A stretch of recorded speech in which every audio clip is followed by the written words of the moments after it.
नमस्कार दोस्तों, स्वागत है आप सभी का फिर से एक बार एक नए वीडियो में। दोस्तों आज हम बात करने वाले हैं मशीनिस्ट फर्स्ट ईयर वालों के बारे में।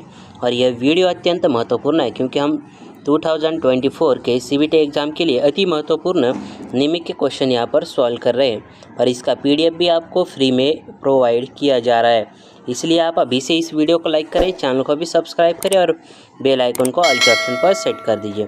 तो चलिए आज की इस वीडियो को बिना किसी देरी के शुरू करते हैं। दोस्तों हमने पिछले वीडियो में जो है क्वेश्चन नंबर 100 तक देखे थे, उसके आगे के क्वेश्चन हम इस वीडियो में देखने वाले हैं।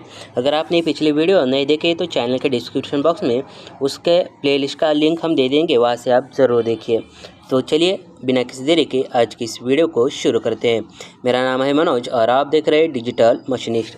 देखिए, which system of limits and fits are followed in our country. हमारे देश में लिमिट्स फिट्स की किस प्रणाली का पालन किया जाता है? BIS प्रणाली, DIN system, BSS system, FPS system. तो देखिए यहाँ पर हमारा जो देश है, हमारा जो इंडिया है, हमारा जो भारत है, इसमें जो है कौन सी यहाँ पर प्रणाली यानी कौन सी सिस्टम का यहाँ पर जो है यूज़ होता है लिमिट्स और फिट्स के बारे में। तो देखिए यहाँ पर BIS सिस्टम में का जो है यहाँ पर यूज़ होता है ब्यूरो ऑफ इंडियन स्टैंडर्ड। क्या है इसका full form? Bureau of Indian standard, यह लिख लीजिए। Which term used to indicate internal dimension of a component in BIS system, limit and fits. Limits और फिट्स के BIS सिस्टम में एक डेटा केंद्र के बाहरी आयाम को इंगित करने के लिए किस शब्द का उपयोग किया जाता है? यानी एक्सटर्नल डायमेंशन यहाँ पर इंगित करने के लिए किस शब्द का यहाँ पर उपयोग किया जाता है? तो देखिए यहाँ पर इसका जो करेक्ट आंसर है वह क्या है? Option number B, shaft. Shaft जो होता है वह क्या होता है? बाहरी आयाम को इंगित करने के लिए इस शब्द का उपयोग किया जाता है। चलिए नेक्स्ट क्वेश्चन देखते हैं। What is meant by lower deviation in BIS system? यानी BIS प्रणाली में निचली विचलन से क्या अभिप्राय है? यानी लोअर डिविएशन किसे कहते हैं? देखिए यहाँ पर ऑप्शन क्या क्या है? अधिकतम लिमिट और मूल आकार के बीच के बीजगणितीय अंतर को यहाँ पर क्या कहते हैं? निचले विचलन यानी लोअर डिविएशन। यह तो नहीं है हमारा ऑप्शन नंबर। देखिए यहाँ पर क्या कह रहा है? अधिकतम लिमिट और न्यूनतम लिमिट के बीच के अंतर को क्या कहते हैं? बीजगणितीय अंतर को यहाँ पर इसे क्या कहते हैं? इसे टॉलरेंस कहते हैं। मूल आकार और ऊपरी विचलन के बीच के बीजगणितीय अंतर को यानी इसे क्या कहते हैं? इसे अपर डिविएशन कहते हैं। इसे क्या कहते हैं? अपर डिविएशन कहते हैं। इसे टॉलरेंस कहते हैं। और इसे क्या कहते हैं? अधिकतम लिमिट और मूल आकार के, यानी यहाँ पर क्या है? इसे अपर लिमिट कहते हैं। तो यह आपको मालूम होना चाहिए। तो हमारा करेक्ट आंसर क्या है? ऑप्शन नंबर बी, न्यूनतम लिमिट और मूल आकार के बीच के बीजगणितीय अंतर को यानी algebraic difference between minimum limit and basic size, इसे लोअर डिविएशन। यानी यहाँ पर हमारा बेसिक साइज हो गया और यहाँ पर इसका जो बेसिक साइज कितना है? 10 है। और यहाँ पर जो लोअर डिविएशन दिया है तो कितना दिया है? माइनस में 9.990 दिया होगा। तो इसे क्या कहते हैं? इन दोनों के बीच के अंतर को जो है यहाँ पर यानी इसके अंतर कितना है? तो 0.01 जो है इसका अंतर है। 0.01 जो है इसके बीच में अंतर है। तो इससे क्या कहते हैं? लोअर डिविएशन कहते हैं। यह आपको मालूम होना चाहिए। How many fundamental deviation are BIS system? यानी BIS प्रणाली में कितने मौलिक विचलन है? 12 है, 18 है, 20 है, 25 है। तो कितने हैं मौलिक विचलन? तो मौलिक विचलन है 25। ऑप्शन नंबर डी हमारे यहाँ पर बिल्कुल करेक्ट आंसर हो जाएगा। How many grades of tolerance are represented in BIS system? BIS प्रणाली में सहिष्णुता के कितने ग्रेड का प्रतिनिधित्व किया जाता है? यानी यहाँ पर जो टॉलरेंस होता है तो उसके ग्रेड बोले हैं। तो यहाँ पर इसका जो है आंसर क्या है? Option number C. जो यहाँ पर how many grades of tolerance are represent in BIS system, यानी BIS प्रणाली में जो टॉलरेंस होता है उसके कितने ग्रेड का प्रतिनिधित्व किया जाता है? तो 18 ग्रेड का। और जो फंडामेंटल डिविएशन है उसका कितना है? यहाँ पर देखिए, फंडामेंटल डिविएशन के जो यहाँ पर मौलिक विचलन है जो BIS प्रणाली में वह कितने हैं, तो वह 25 है। और जो टॉलरेंस है उसका प्रतिनिधित्व जो किया जाता है उसके कितने ग्रेड है, तो 18 ग्रेड में इसे भागा गया है, इसे विभाजित किया गया है। देखिए क्वेश्चन नंबर 6 क्या कह रहा है, which fundamental deviation symbol of hole basis system, यानी कौन सा मौलिक विचलन होल आधार प्रणाली यानी आधार प्रणाली को दर्शाता है। तो यहाँ पर कैपिटल एच जो है वह क्या करता है, वह जो है होल बेसिस सिस्टम को यहाँ पर जो है क्या करता है, दर्शाता है। यह भी आपको मालूम होना चाहिए।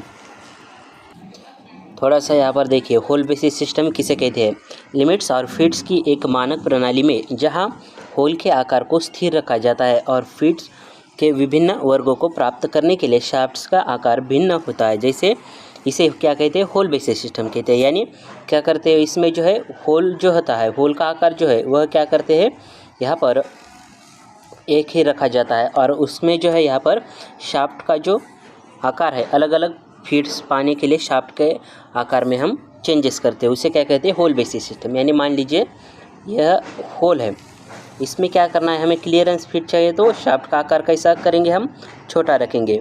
अगर हमें ट्रांजिशन फिट चाहिए तो यहाँ पर शाफ्ट का आकार जो है इसके बराबर ही रखेंगे।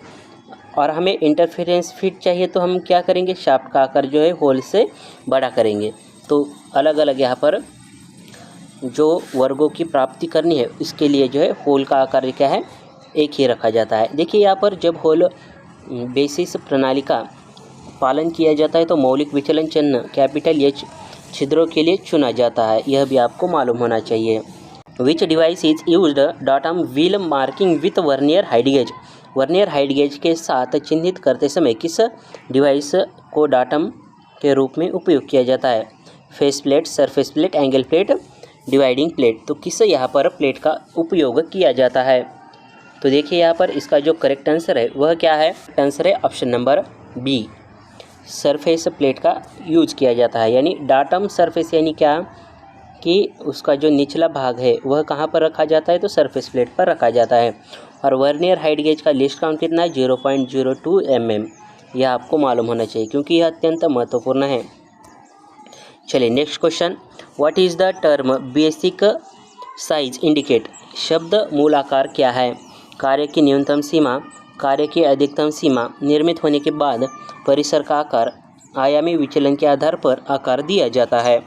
यानी बेसिक साइज़ क्या है, आपको यहाँ पर पूछा जा सकता है, कौन सा भी जवाब दीजिए। मान लीजिए यह एक ऐसा जवाब दिया स्क्वायर में, इसका आपको बेसिक साइज़ पूछा गया, तो क्या हो सकता है बेसिक साइज़, यही यहाँ पर इस क्वेश्चन में पूछा गया है। तो बेसिक साइज़ क्या है, तो बेसिक साइज़ है option number D, size based on dimension indicates are given, आयामी विचलन आधार पर आकार दिया जाता है। Next question, how to indicate fundamental deviation of a hole in BIS system, BIS system में छेद के मूलभूत विचलन को कैसे इंगित करते हैं, स्मॉल लेटर से, कैपिटल लेटर से, नंबर्स ओनली या रोमन लेटर से, या कैपिटल लेटर से दर्शाया जाता है।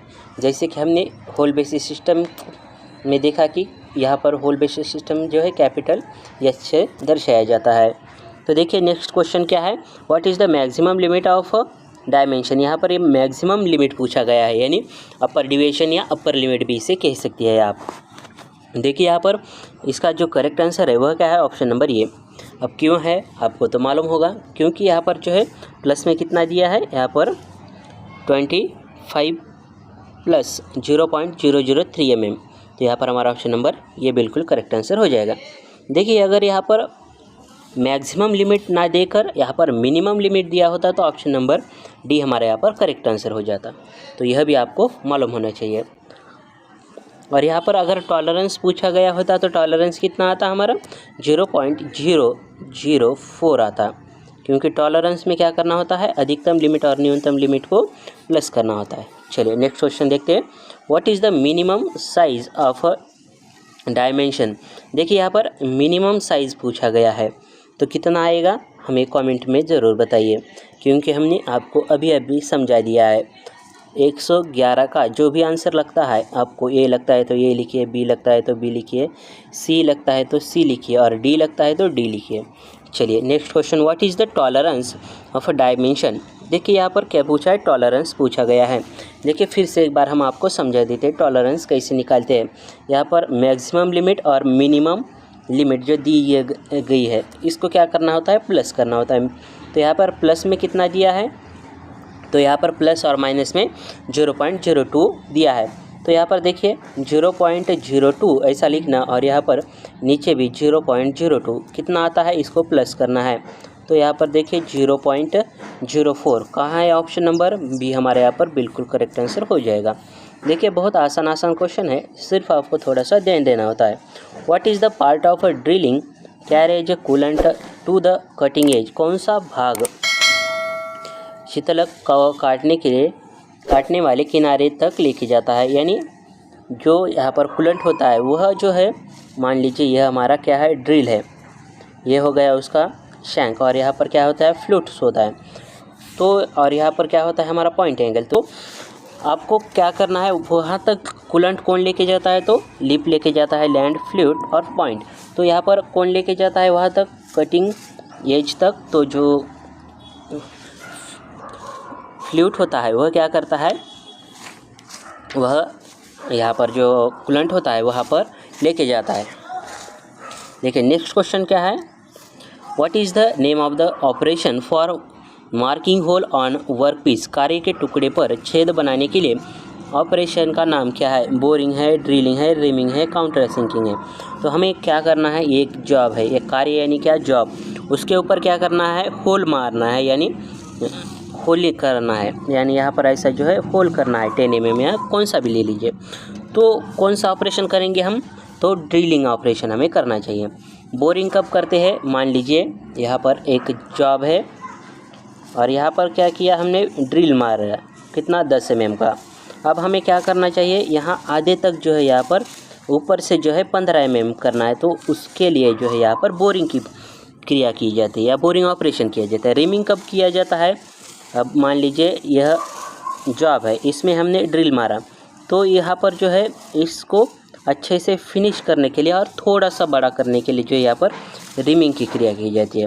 काउंटर सिंकिंग क्या होता है, यह जॉब है, यहाँ पर हमने क्या किया, ड्रिल मारा 20 mm का, यहाँ पर हमें बोल्ट भी लगाना है। तो उसको बोल्ट का हेड ऐसा ऊपर नहीं रहना चाहिए। तो उसके लिए हमें क्या करना होता है, यहाँ पर जो है कुछ इस प्रकार का, यहाँ पर आपने देख लिया होगा, ऐसा तिरछा जो है काउंटर सिंकिंग करना पड़ता है, ताकि यहाँ पर जो है उसका सिर आराम से इस अंदर बैठ सके।